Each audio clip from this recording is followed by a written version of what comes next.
Van most egy vita arról, hogy Jeruzsálemnek mi a státusza, egy a vita azzal kapcsolatban, hogy milyen területeket kellene visszaadni, nem visszaadni. Az évek során az elmúlt 70-80 évben számtalan vita volt erről. Hol? A nemzetközi szervezetekben, a politikai közbeszédben. Nincs vita. Jeruzsálem az a főváros. Jeruzsálem a fővárosa, Izrael fővárosa, ez egy jog. Ez egy ilyen nagyon erős jog, mint alkotmány. Okay? Van pár ilyen jogok Izraelben, hogy mint alkotmány, ez az egyik. Például van egy másik, hogy ki tud visszajönni Izraelbe, a zsidó nép tud visszajönni Izraelbe, és rögtön kapni az állampolgárságot, ez úgynevezett aliázni, és ez meg egy jog, egy alkotmányi jog. De ez, hogy Jeruzsálemnak van egy státusa, egy ilyen jogi státusa, ez nem csökkenti az értéke, a kulturális értéke, a hagyomány értéke. A hagyomány és a kapcsolat, a hosszú kapcsolat, a történelmi kapcsolat, az sokkal erősebb, mint a parlamenti jog. Remember, from 1948, the heart of Jerusalem was ripped away from the Jewish people. Jews were kicked out. Basically, the heart of Jerusalem, the center of the Jewish world, was Yud and Rhein. It's a horrible thing to say, but that was the reality. It started during the British period. It started with the Arab pogroms and riots, and the truth is, if you want to even go further back, 1851 was the first person murdered, a Jewish guy. His name is Rabbi Avram Shlomo Zalman Tzurev, murdered in 1851. His sin was because he wanted to buy back and rebuild the Hurva synagogue in the heart of Jerusalem. He, in fact, is number one on the list when today we count the number of soldiers and Jews killed in the Yom HaZikaron, the Memorial Day. It didn't start the count in 1948. The count starts in 1851, and he's number one on that list. We call this the Old Jewish Quarter, because there was a Jewish majority, and we can never forget the fact that before the pogroms and the riots and before the British physically took the Jews out, I carry on me, you should know, 24 hours a day, a letter from the British High Commissioner, where in this letter he promises, the British High Commissioner, here, 24 hours a day, with me non-stop. The British High Commissioner, in this letter, this is written in August of 1938. The letter relates to the refugees being able to return to their homes. It's a British recognition from the High Commissioner that they recognise that what people call Silwan today was a Jewish Yemenite village with the Jewish homes, and the Jews became refugees, was meant to be a short term. The British took them out because they didn't want to protect them. The Jews took out the Jews, the British took out the Jews from the old city, the British took out the Jews from the Yemenite village with the promise that refugees could go down. They didn't come back. And we're not allowed to come back. The British have a lot to answer for here, and they know it specifically. And then Shiloach, the Yemenite village, becomes Silwan. And old Jewish quarters become Muslim quarters. So what, a Jew doesn't have a right to go back there? Of course we have a right to go back here. This is our home. But we smile when we stand here. And the reason for that is as follows. 2,000 years ago, there was a famous rabbi called Rabbi Akiva. And he was walking somewhere around here on one of these mountaintops with a few other rabbis. This was just after the destruction of the temple. The Romans had destroyed it. There's garbage, there's rubbish, there's burnt, there's ashes. And as the four of them are walking, there's a fox that runs over and around the place, the Holy of Holies. It's a famous story in the Talmud, in the book, in the Gemara. And three of the rabbis, what do? They do what probably most of us would have done. My God, how could this happen? God, where, how, why, what? And they rend their gut, cry. Rabbi Akiva smiles. How could you smile? The answer he gives them is not just brilliant, but it says something about us today. He says, I'm smiling because if I see with my own eyes the fulfillment of a negative, bad prophecy about foxes and destruction, then the day will come where the good prophecies will take place. What are those good prophecies he was laughing about that knew would take place one day? Ingathering of the exiles, deserts blooming, victory in wars, re-establishment of the state of Israel, Bet HaMikdash, the temple. Okay. Today, with all the enemies and hatred and violence and wars and rocket, we've got a state of Israel 2,000 years later, the things that he knew would take place one day, the fulfillment of all those promises, we take it for granted too much, but we're living as part of it today. The deserts have bloomed. I'm proof of it. I came from the exile in Australia, and I'm today living in Israel. We're winning wars. We've won all the wars. We're a powerful country. We're an ethical country. We're giving a light to the nations, technological giant. Look what we've achieved. We shouldn't be, if he smiled, we should be smiling even bigger. There's no temple, and there's wars, and today there are families that are suffering beyond imagination with the hostages and injuries. Even a small injury can destroy a household. So there's a lot that needs to be done. There's a lot that we are crying about and very sad about. But at the same time, there's that smile bigger than Rabbi Akiva's, because we're living part of that dream. Part of that prophecies unfolding, the redemption being realized in our eyes today. Right. Ott kezdődik a Bibliában, akkor, amikor Ábrahámnak kellett menni Iczhák a fiával Jeruzsálembe, és ott a zsidó, meg a Biblia alapján, a zsidó hagyomány alapján, nem tudom, hogy kell mondani, mint áldozat. Feláldozni a fiat, amit nem történt a végén, és a zsidó hagyomány alapján az ott történt. Ahol most van a nagyon szép épület, ami van a hegyen. Utána, hogy tovább megyünk, akkor Dávid király, amikor már volt királyság itt Izraelben, Izrael országában, akkor Dávid király döntötte, hogy ez lesz a főváros. Most ha gondolsz bele, akkor 3300 év utána meg egy Dávid jött, és mondta, hogy nincs Izrael állam Jeruzsálem nélkül. Dávid király, Dávid Ben Gurion. De közben, hát volt a Dávid király, ő nem építette a szentét, csak a fia, Shlomo, és Shlomo után, amikor leromboltak az első szentét, akkor kimentek a zsidók Babilonba, és amikor visszajöttek, és újra építettek a második szentét, hol építettek? Jeruzsálembe. Ugyanaz a helyen. És aztán, amikor a rómaiak jöttek ide, és a Herodes jött ide, akkor segített a zsidóknak újra szebbíteni, vagy jobban építeni a második szentét, és hol volt? Ugyanaz a helyen. Ez volt a lényeg, hogy szétrobbantani Jeruzsálemet. Tudod miért? Azért, mert tudta, hogy ez a kapcsolat, ez a lánc, ha az egész zsidóság kimegy Izraelből, és elfelejti, hát egy generáció után, a végén majd elfelejtenek, ugye? Hát ez természetes. Mert a gyerek tudja. Tudod, ki volt az apád és a nagypapád, ugye? De hát generációk után már nem emlékszel, ugye? Hát ez természetes. És ez volt egy ilyen kultúraharc, ami van mai napig, hogy a zsidók nem fognak emlékezni, hogy honnan jöttek. Hát az egész világon vannak.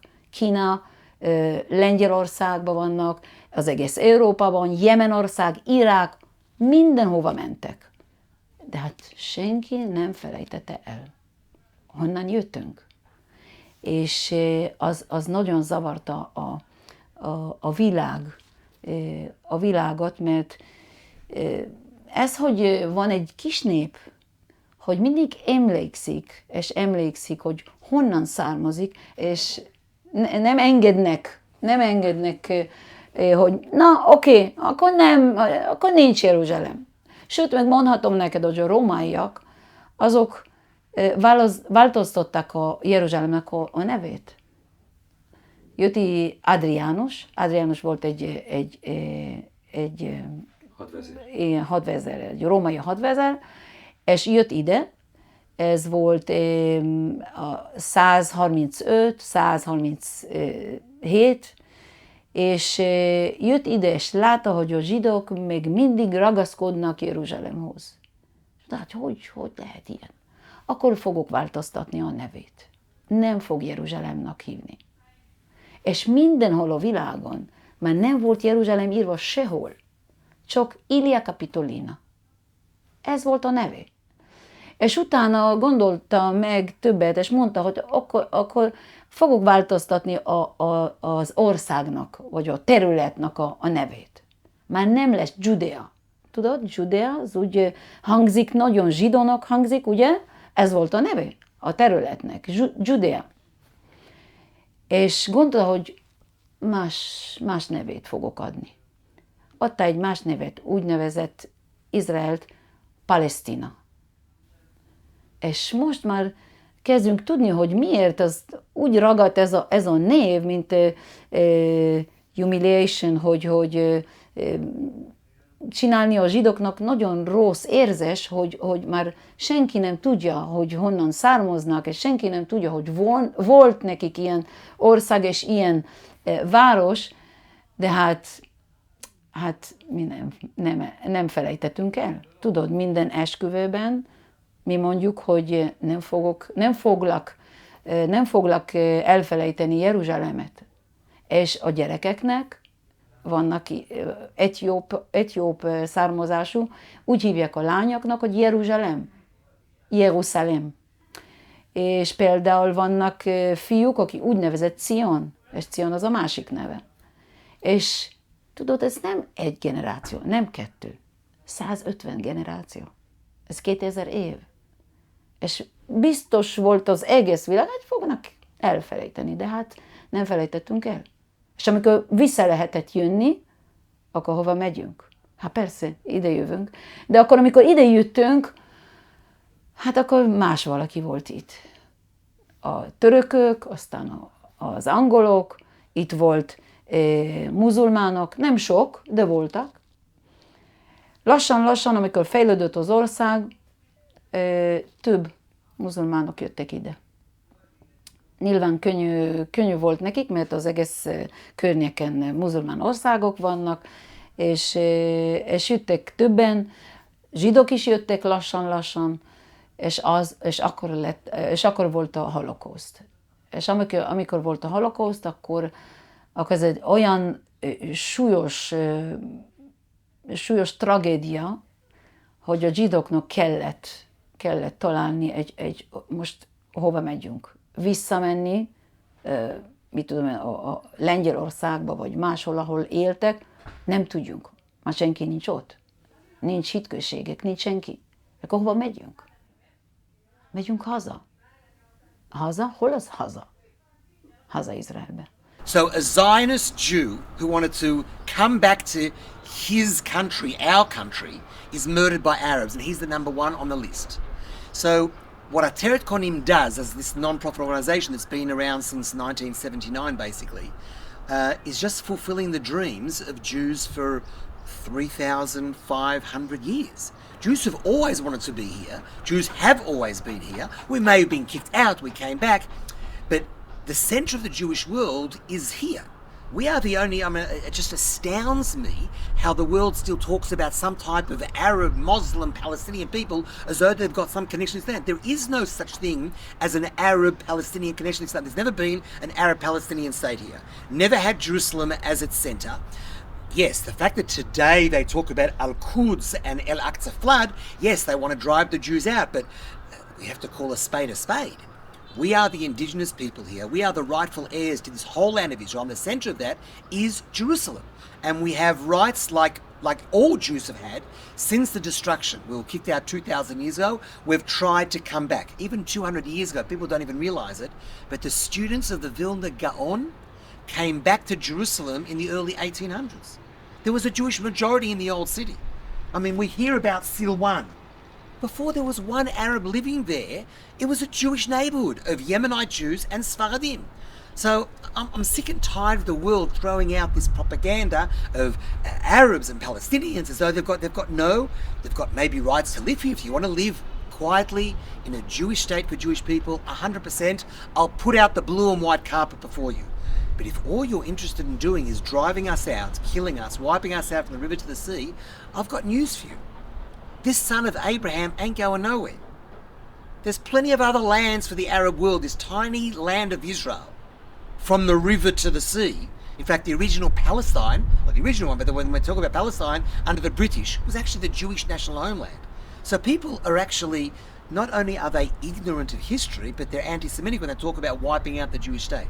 If we're doing it, redeeming land in the Jezreel Valley, in the Galil, why wouldn't we do it in the heart of Jerusalem? And so it started in earnest after 1967, initially inside the old city, and then in what we call the corridor, the Holy Basin. It's only about 5 or 7% of the whole of what the world says is East Jerusalem, which, by the way, can't be divided. There's 215,000 Jews living in East Jerusalem today, and no one, not even the most left-wing lunatics in this country, talk about taking Jews out of French Hill or Ramot. It ain't happening. But the battle is really over the old city and the area around the Holy Basin, and we, Ateret Kohanim, we facilitate acquisitions. We're involved in the most important and ideological real estate in the world, where Jews in Israel and around the world want a piece of the rock, want to come back home, want to fulfill a Zionist dream, their dreams, the dreams of their grandparents, whatever it may be. And we add and we facilitate the strengthening of Jewish roots, centered around educational institutes primarily, in this heart of Jerusalem. Old city, City of David, today a separate organization, the old Yemenite village of Shiloach, on the Mounts of Olives, there's a Jewish neighborhood. Jews aren't just buried there. We've also Jews who are, I call them vertical Jews, who are alive and dancing and learning Torah, all on the Mount of Olives, a neighborhood of 130 units, and also in Kidmat Zion. All of this is part of the beautiful shield of Jerusalem, the fulfillment of the Messianic dream in some ways, some of the prophecies, and the Zionist dream that started, I guess, in the year 70 when we were kicked out. But we're back home, and there's nothing that the world can do about it to stop it. If we act like we should in God's eyes, a moral, ethical people, and fulfill our part of the bargain or covenant, whatever word you want to use, we're here to stay. Was a video of children in Gaza. Children in Gaza. 7-year-olds, 10-year-olds. Each one of these Arabs, I'm looking forward to the day that I can run over a Jew. I can't wait to stab a Jew. These are kids. I mean, this is the education that the next generation is being. So it's not enough what we're doing in Gaza. We have to ensure true peace. We have to act with strength and strengthen conviction and do whatever is necessary against a very hostile Arab Muslim enemy. Some of them who, it's a religious war. I mean, this is a religious war between the sons of Abraham that don't get along. But we'll see. So everyone congregates here. There is a nursery here. 2 families live here. Way to get in. Very solid door, very special security. Only the authorized people can get in. That's correct. The families was living All the families in the area, the security guards. There's also 300 cameras throughout the whole of the area. There are policemen looking non-stop, 24 hours a day, at whatever is happening in the alleyways, going towards all our families, on our rooftops, because of a certain amount of hostility here. Unfortunately, even though the prophecy talks about the fact that the Jewish people and the children will one day play in the streets of Jerusalem, we have our children unfortunately playing on either playgrounds on rooftops or in heavily protected gated areas because they don't play in the streets as yet. But this is one of the buildings in the old Jewish quarter where there used to be a Jewish majority, like I said, that was wiped out because of the pogroms and riots, and today we've gone back here and there's 1,000 residents in this old Jewish quarter, 90 families. How do they feel the secureness in this area? If there's someone here, we can ask, but like that building there, everyone was out. 2 guys that we just passed, just now those 2 guys there, they're plainclothes security guards that are going from one place to the other. Have to be careful and not having their faces, what's his name? Right. So, sometimes they'll go to build, now it's a bit early, but at like 1:30, 2 o'clock, you'll find security guards going from one house to the other, dropping off the children from school. We know that when the Holocaust existed, Jews tried to run away from Europe. There was a ship called the Struma, famous ship. It had 800-900 people. Most of them were from Russia. There were some from Hungary, I believe. Eastern Europe, they were on this boat, and they tried to come to Israel, the Struma. The British, of course, would not let them land here in what then was Palestine, the Jewish national homeland, didn't want to let them in whatsoever. Yeah. And the boat turned around. When it was off the shore of Turkey, a Russian submarine blew up the ship and it sunk. Most were killed with the explosion and drowning. Others died because of the temperature in the water. There was one guy that survived. His name was Stoller, lived to the age of 90-something in America. When this happened, there were 2 Jews in Israel. When the news hit about the Struma being turned around and then everyone being killed except for one person, these 2 Jews decided to join the Irgun, one of the fighting units that helped liberate Israel in the very beginning in 48. And their mission was to assassinate Lloyd Moyne, the British Lloyd Moyne, who was also responsible for not letting the Jews land here and caused the death of all these Jews. They managed to assassinate Lloyd Moyne, but they were captured. When they were to be hung, they started to smile. Like Rabbi Akiva, they started to smile. And either a news reporter or someone else asked them at the time, "Why are you smiling?" Their answer was, "I may not live to see it, but the day will come where there'll be flags flying over Jerusalem." You and I are standing here looking down on the Temple Mount, the whole of Yerushalayim, in the state of Israel, with flags in Yerushalayim. There's a limit how much I can say on any news report, but we facilitate the acquisitions. There are Arabs that want to sell, and we find Jews who basically want to put up the finances, the money, in order to buy back, the financial backing to make sure that it happens. In many, or maybe even most of the cases, we're talking about old Jewish buildings that were in Jewish hands and Jewish title. I mean, today there is 1,000 Jews now living in the old Jewish quarter of the old city. Most of those buildings were old Jewish buildings from the 1800s and the early 1900s. Right. The fact that the Jews were kicked out of, the world doesn't understand. We were kicked out in the 1920s, 1930s, but we're not even using the courts to have them thrown out. In every single case, except in the last few years, one case that opened up something interesting in the Shiloach, in the Yemenite village of Shiloach, that the Arabs call, I think, Silwan. Outside of that, it's basically real estate. If someone wants to sell, why shouldn't a Jew be able to buy, especially in the heart of Jerusalem? But where's the problem? The problem is the Arabs have what they call, it's a Muslim edict, it's a fatwa, the most disgraceful, unethical thing that exists in the world, and I'm still waiting for the left-wingers to jump up and down to talk about freedom and democracy and how could this be. There's a fatwa, an edict that says if you sell to a Jew, you're killed. Could you imagine in Hungary if there was a law that said if you sell to a Catholic person, you'll be killed? Or in America, if you sell to a Hispanic, you'll be. You wouldn't last 24 hours. But the Muslims have this edict: you sell to a Jew, you're killed. Even if you're a middleman that may be needed to make the deal happen, he's allowed to be tortured, thrown into jail. Where are we? What type of people are we dealing with? There are certain sons of Abraham that understand that we are the chosen people, that we are not better than anyone else, which has got a different role in the world, and that this son of Abraham was given this land. There's some Arabs that understand that. There's the Arabs and a number of imams, for example, that live in the Arab Emirates. There are people that do understand who we are, even from the Quran. There are others that say no, that they don't want any Jews here, we're infidels, we're monkeys, we're Jew, whatever it may be. They've got a different interpretation, I guess, of their own texts, which is a problem, of course, because there's a non-stop religious war which is unfolding all the time. But this son of Abraham, like I said before, ain't going anywhere. We have to do everything possible to protect not just the seller, but even the middlemen. The things that we have to go through sometimes just to make a deal happen, to get back an old Jewish property. Remember, we're not relying on the courts. That only happened in one case inside the old Yemenite village of Shiloach, where Arabs were living actually in a synagogue and they weren't interested in selling. Which Jew in the world would allow an Arabs to have a toilet, a kitchen, and live in it in a synagogue that's 150 years old? Some Arabs maybe sold out, some refused to. So it went to the courts. And then the Supreme Court of Israel ruled it was a synagogue, that the synagogue was part of a massive trust, and that Arabs were illegal squatters. They were actually even offered compensation. So, it's not like everyone's being kicked out, even though theoretically they should have been kicked out. They were even offered compensation, which the judge thought was acting holier than the most holy. But that was the only time where the courts were used. Otherwise, an Arab is selling and some Jew around the world is buying. And anyone who says that shouldn't be allowed reminds me of the Nazi period. that Jews are not allowed to move into certain Jews.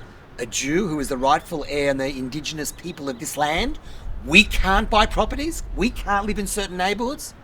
That's not just a chutzpah or arrogance or gall, it's anti-Semitic. Right.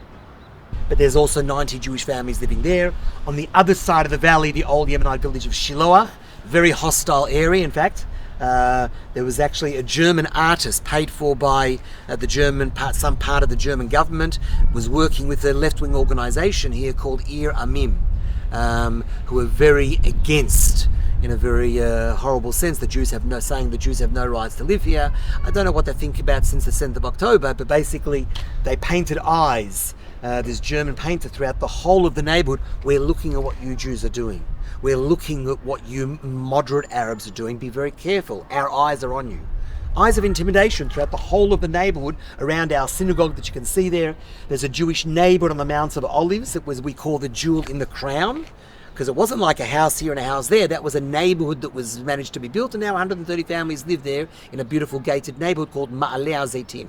And then you've got at the edge of Jerusalem, opposite Abu Dis, a neighbourhood called Kidmat Zion, where there's 10 families today, and God willing there'll be a few hundred units that will be built there once all the final approvals are given. And by the way, that's opposite Abu Dis. And Abu Dis was going to become Area A. Area A just means total Arab control, or in other words, terror city. Just like Gaza, Ramallah, Shechem, Nablus, Jenin. These places are just hotbeds of Arab hatred, terror, weapons aimed at only the Jewish people and Jews in this country. That was going to become like Area A, but of course, the very famous story of the Oslo nightmare and disaster, we had actually a Prime Minister that sadly was ready to give away part of the old city, a number of gates of the old city, even the Kotel Plaza, the Western Wall Plaza, and this corridor going towards Abu Dissa was going to become Area A. All that was going to be Area A. Actually, it was Arafat in the year 2000 that turned around, even though it was a phenomenal offer, a very sad offer from my perspective, that a Jewish Prime Minister was ready to hand away as if he is the owner. I mean, this Jerusalem doesn't belong to any Prime Minister. They have no right to this belongs to the Jewish people since Abraham stood there with his son 3,800 years ago. We are just custodians today of what God gave us.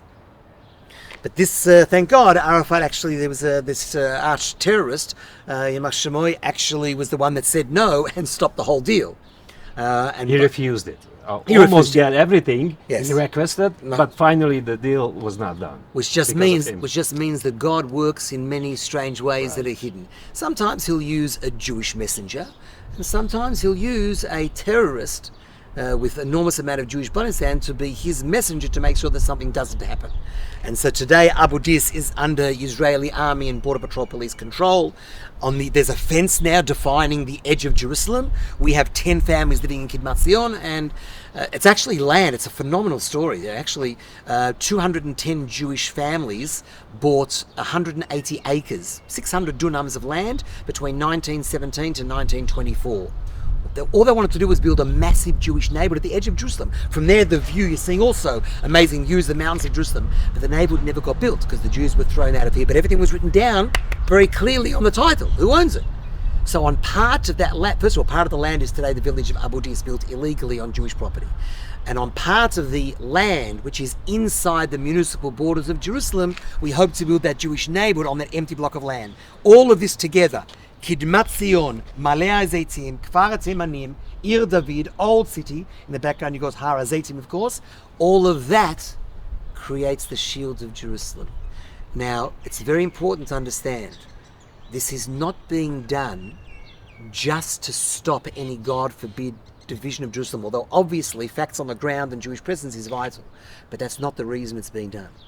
It's being done because you and I have we've got roots that date back to Abraham, and this city, this land has been given to us, and we're just fulfilling a dream of Jews having the right to purchase and live quietly in peace in every and any Jewish neighborhood in the heart of Jerusalem. Amikor Dávid király döntette, hogy ez lesz a fővárosa, először uralkodott Hebronból 7 éve. amikor új király lett, akkor ott uralkodott, és az volt a városa. És 7 éve ott volt, és gondolta magát, hogy ez nem jó a hely, mert az nem az országnak a közepén az, meg hozzá, hogy az Isten, az Isten háza, ami lesz, az nem Hebronba kell lennie, hanem máshol. Nem tudta, de tudta, hogy máshol. És döntette, hogy a fővárosa lesz az ország közepén. Hogy a törzseknek, mindenkinek lesz könnyű eljönni, mert háromszor megyünk a szentétbe, van 3 fő ünnepek, amikor megyünk, és akkor, amikor volt a szentét, és azért úgy döntette, hogy ez lesz a fővárosa. És amikor ott ült le, írta a Tehilim, nem tudom, hogy ez a könyv magyarul. Tessék? Zsoltárok. Zsoltáron? Zsoltárokat. A zsoltárokat. Oké, köszönöm. Amikor írta a zsoltárokat. Igen. Ott írta a zsoltárokat, és írta, hogy Jeruzsálem, úgy írta az egyik mondat, Jerushalayim harim saviv la. Jeruzsálem, sok hegyek van körüle. Amikor ott állsz, the city of David, hogy ott a szentét mellett, és körülnézed, akkor látod körüled nagyon sok hegyek.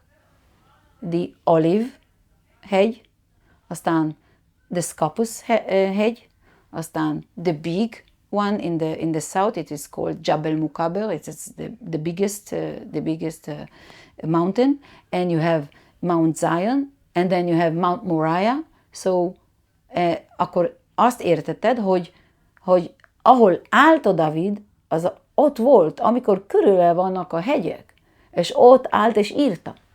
És tovább írja, és írja, hogy Im eshkachech Yerushalayim, tishkach yemini. Tidbak leshoni lachiki, im lo ezkerechi, im lo a'ale et Yerushalayim, al rosh simchati. És most próbálom mondani ezt magyarul. Az fontos tudni, hogy ezt írta a Babilonba mennek kivándorolók, akik diaszporába mentek, és írta, hogy éreztek ottan diaszporába lenni. És ők úgy mondtak, hogy mi a szentétbe voltunk, énekeltünk az Istennek, most már nem tudjunk, mert nagyon szomorúak vagyunk. És ott mondtak, hogy Imes Kachech József, mert nem tudjunk ott lenni, de tudjunk, hogy emlékezünk. Imes Kachech Jeruzsálem, ha téged fogok elfelejteni Jeruzsálem, Tishakach Yemini, fogok elfelejteni, mi a jobb kezem, mi a bal kezem. Az ember soha nem elfelejti, mi a jobb kezes, mi a bal keze, ugye? Hát ez nagyon, nagyon könnyű dolog. Tehát mondtak, hogy ha esetleg valamikor fogok ezt elfelejteni, akkor már nincs értelme semminek, se ha bal kezem, jobb kezem, mi a jobb, mi a bal, ugye? És aztán tovább folytatik, tidbak leshoni lachiki. A nyelvem fog ragadni a számban, hogy nem fogok tudni beszélni, nem fogok tudni énekelni, nem fogok tudni hallas lenni az Istennek, mert ha elfelejtem Jeruzsálemet, akkor minden hiába, akkor nem is kell, hogy lesz nekem egy ilyen erőt, hogy tudnék beszélni, ugye? És a végén, im lo a'ale et Yerushalayim al rosh simchati, nem teszek Jeruzsálemet föl, a minden vidámság, hogy van az életemben, ott lesz Jeruzsálem, a legfelsőbb szinten. My father, Zichrono Livracha, as many other people have said, there's only 2 people that know the future, prophets and fools. I'm neither. No one knows. Hashem has got a roadmap. He's got his plan for the Jewish people, and it's very difficult to know what's going to be. Things can change at a blink of an eye.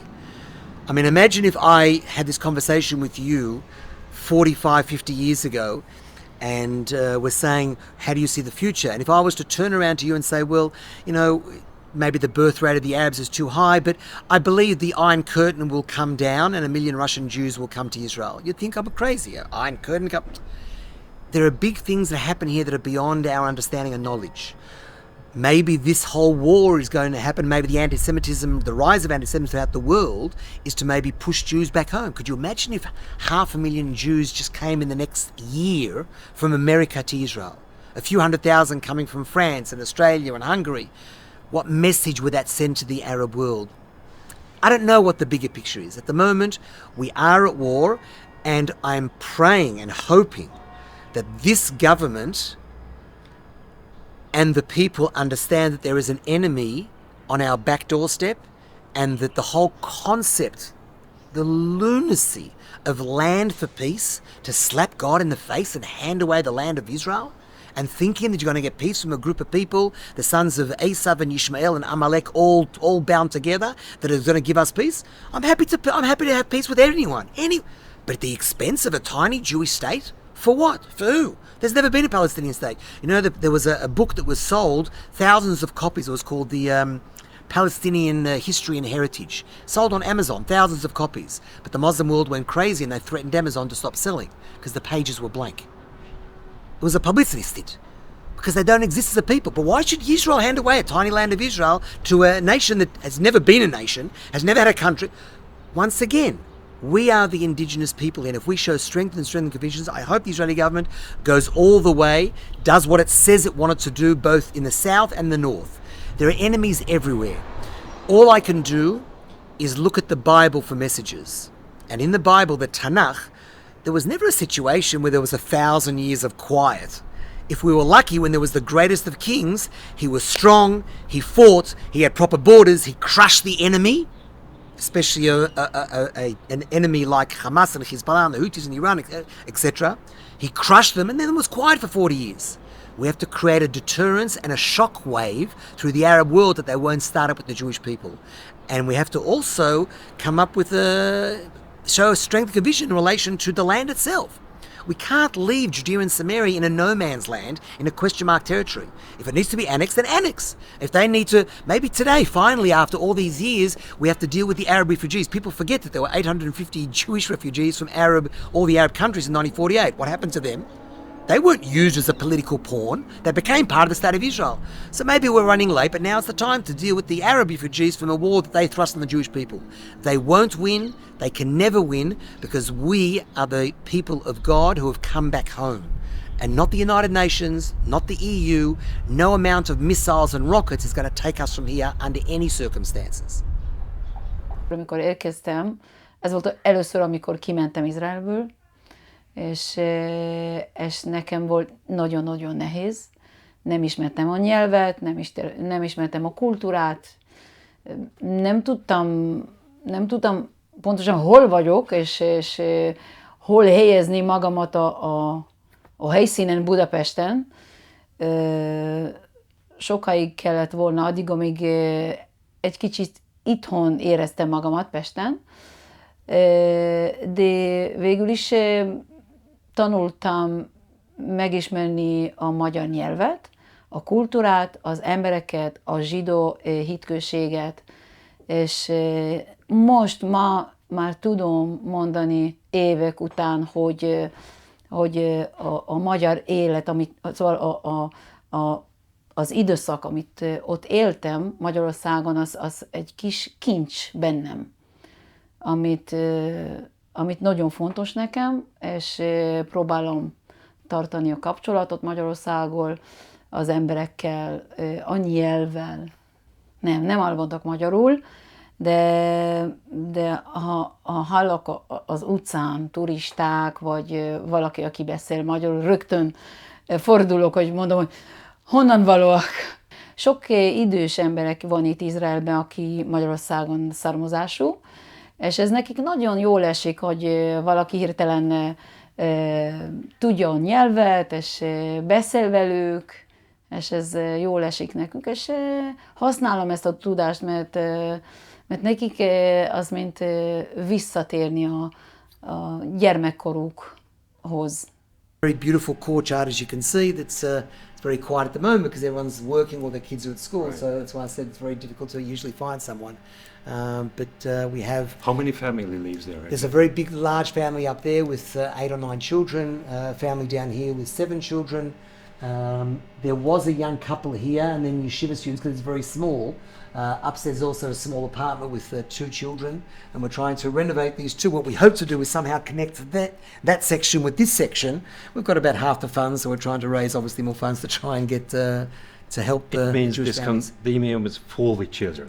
Oh yeah. Thank God. Beautiful. Did you know that even on the Sabbath, if an Arab wants to sell, you're not allowed to tell him, come back and meet me in the office on Sunday or Monday morning. This is the only thing according to Jewish law. You're allowed to tell a non-Jewish person to find the money hidden, whatever, to pay him, or to sign on that. You can't sign for yourself on the Shabbat, but you're allowed to tell a non-Jewish person, which normally you can't do, on the Sabbath to redeem and buy back Yerushalayim. The truth is anywhere in Israel, but especially in Yerushalayim. Even the Sabbath can tell a non-Jew to do something to make sure that you don't lose the opportunity to redeem and buy Jerusalem. If it was good enough for King David, I don't know how many people know this, but at the end of Samuel 2, Shmuel Bet, there's a famous story about a plague. I'm not going to go into the whole story, but basically King David, even though he's liberated Yerushalayim, he buys, he purchases, he gets gold from 12 tribes. Every Jew, every tribe was involved in buying this that doesn't belong to one tribe or one government. It belongs to everyone, to every Jew. In Melbourne, Canada, Hungary, this belongs to all of us, and we all have to be involved in ensuring that it stays in Jewish hands for many, many generations. If there was to be a message to the world about something that we're doing, about our work, it would be Jewish action. It's very easy to sing a song, Lashana Haba Bi. It's very easy to sing Hatikva and to feel the yearnings. But it's not enough to pray and to sing for Jerusalem. If we want Jerusalem to stay in Jewish hands, then we need the Jewish world to act, to stand up and to scream from every rooftop, this belongs to us, and I want a piece of the heart of Yerushalayim. I want to make sure that there's extra Jewish presence there. I want to invest if I have to, even if I'm not going to live there. There's plenty of families ready to move in, so it's not an issue, and then they'll pay rent, etc. It doesn't matter. Involvement of the Jewish world in keeping Jerusalem is the most important. There's no shortage of Arabs ready to sell. The issue today is the Jewish world where, I'm not going to say we're brain dead, but we're a little bit asleep. We don't realize, we think it's enough maybe to sing and dance for Jerusalem. It's not. There are things that need to be done to hold on to Jerusalem. Yes, walking around the neighborhoods. Yes, walking in the old city to the Kotel, to the Temple Mount, if you follow those rabbis. Whatever it may be, these things have to be done. But that's practical, just as buying back, restoring a synagogue. How can anyone build a Jewish center, a Jewish heritage center, or a synagogue in Budapest, or in Belfast, or in Melbourne, or in Toronto, when I've got a synagogue here that was destroyed by the Arabs that needs to be restored? Jews should be smashing at our doors, ready to help to buy back Yerushalayim. If my great-great-grandparents knew that you could buy back and redeem Yerushalayim, who wouldn't do it? They sent money to try and do it for generations. We've gone to sleep. We think that it's enough to fly in when there's no war, to fly in, etc., to walk around, have a falafel walk. There's a battle over Jerusalem today. The Arabs aren't asleep. The missiles that were landing down south and up north have Al-Quds written on many of these missiles. The war is called the El-Aqsa flood. Every report that comes out, El-Aqsa. You know that the soldiers in Gaza, one of the things that they were totally blown away by, they were totally bambooed. In every house they went to, aside from weapons, pictures of El-Aqsa. Everything is El-Aqsa and Al-Quds, El-Aqsa. We're going to march to the El-Aqsa brigades, the Al-Qud brigades. We need to stand up on our rooftop and do what's necessary. Today, the fight, the battle, is being fought by the will, the willingness, the passion, the desire of Jews around the world to hold on to the heart of Yerushalayim, to act. It's not enough to sing and dance and daven. I do all three, but there has to be also some action. Like I said in the very beginning, Assyrians, Babylonians, Persians, Greeks, Romans, Byzantines, Muslims, Ottoman. Crusaders, Mamlukites, Ottomans, British Empire, 12, 13 empires don't exist today. Against the odds, but according obviously to the roadmap, the redemption process, we're still here today. They can say what they want, United Nations can vote and vote and vote. In 100 years' time, I'm going to have, God willing, children, grandchildren, great-grandchildren living, whether it be in Jerusalem or anywhere else in this land of Israel, our land. Amikor mondod, hogy hát osztani Jeruzsálemet, hogy kié Jeruzsálem, hát Jeruzsálem az csak a zsidóké. Ez, hogy lehet más valakivel élni ott, ez, hogy Izrael nagyon respektál a tömegek, hittek, van sok hittek Jeruzsálemben, van muzulmánok, van keresztények, és mindenki szépen tud imádkozni, tud az ünnepeket tartani, az jó és szép. De azt kell emlékezni, hogy Jeruzsálem az zsidó, az a zsidó nép itthona, onnan jön az erő, ott nagyon erősek vagyunk, és érezzünk, mint család, és hogy hazajöttünk, és nincs vita, nincs kérdés. Ez, hogy az egész világ akarnak vitatkozni, akarnak mondani, hogy igen, hogy nem, akkor mondják. It's nice to have, of course, the Iron Dome. That's the army, the government, the physical. Iron Dome is great. But if people don't understand that you also need the heavenly dome, belief and faith in God, and the Jerusalem dome, then that's going to work. I call it the HIJ survival kit. Heavenly dome, Iron Dome, Jerusalem dome. Szerintem úgy kell nézni Jeruzsálem, amikor gondolod Jeruzsálemről, mint egy szív. Az embernek a szíveben van a testék közepén, ugye? És amikor úgy működik a szív, hogy mindig Összehúzódik és kitágul. Pumpál. igen, pumpál, pontosan. És amikor a vér jön az egész testből a vérbe, akkor nem jó ez a vér, nincs oxigén benne, ugye? Ez a természetes. Most mesélek, ami természetesen történik a testünkben. És amikor a következő pumpa, amikor kifújik a vért az összes testre, akkor már jobb a vér, akkor már van benne oxigén, oké? És ebből él a test, ugye?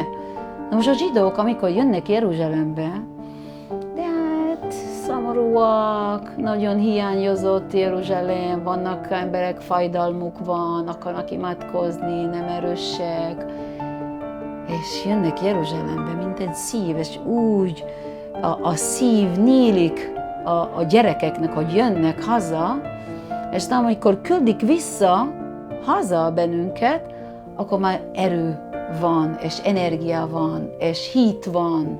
Azért, mert itt voltunk Jeruzsálemben a szívben, és már élünk, úgy él a mi testünk.